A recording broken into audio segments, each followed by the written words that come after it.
Today we are diving into the exciting movie Sinners. Please like and subscribe for more content. The horror genre often struggles to sustain momentum beyond the initial week of release. But Ryan Coogler's Sinners is bucking this trend and establishing itself as a true cinematic phenomenon. According to studio estimates, Sinners generated $45 million in ticket sales in the United States and Canada during its second weekend in theaters. Notably, this figure represents a mere 6% decline from its Easter holiday debut, which is an exceptionally small drop for any film, let alone a horror movie. In fact, this retention rate is among the best in the industry since James Cameron's Avatar in 2009. Globally, Sinners has now grossed $161.6 million. The film's broad appeal is evident in its demographic breakdown. While men comprised 56% of the audience during the opening weekend, the gender divide has since narrowed to 50-50. Premium large-format showings, particularly on 70mm IMAX screens, have been a significant draw for the film. IMAX screens accounted for approximately 21% of the film's global earnings during its second weekend, representing a nearly 9% increase from the previous week. Sinners is an original ensemble film starring Michael B. Jordan as twins, and it has received widespread critical acclaim. The movie seamlessly blends elements of horror, drama, action, and musical genres, set against the backdrop of a Southern Gothic milieu. According to Paul Dergarabedian, senior media analyst for ComScore, that's one of the lowest second weekend holds for an overperforming wide release ever. It's an absolute phenomenon. The film industry typically anticipates a significant decline in box office earnings during a movie's second week of release. A 50% drop is often considered a solid performance, and anything less than that is, really noteworthy. Dergarabedian notes that you can buy a great opening weekend with marketing, but if a movie doesn't have the goods, it'll drop off.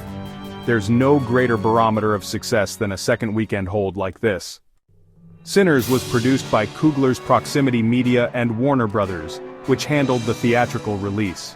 Following some earlier disappointments, the film marks the studio's second major success this year, after a Minecraft movie helped revitalize the box office earlier this month. In terms of the box office rankings, Sinners easily outpaced the biggest new release this week, The Accountant 2, a sequel starring Ben Affleck and released by Amazon MGM Studios. The latter film opened in third place with an estimated $24.5 million in its first weekend.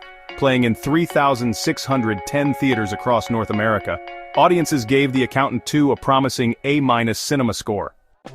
Interestingly, the film that beat The Accountant 2 for second place was actually a re-release of the 20-year-old Star Wars movie Revenge of the Sith. The anniversary re-release earned an estimated $25.2 million over the weekend with, many sellouts reported. That's more than double the earnings from last year's re-release of The Phantom Menace. Internationally, Revenge of the Sith brought in $17 million from 34 territories, giving it a $42.2 million global weekend. This, honestly, makes it one of the top-grossing re-releases of all time.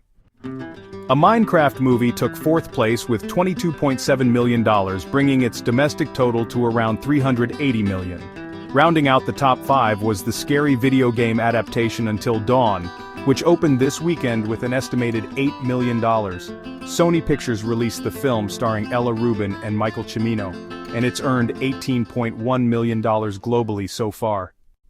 The success of Sinners and a Minecraft movie has really boosted the April box office, which is now up 102% from April 2024.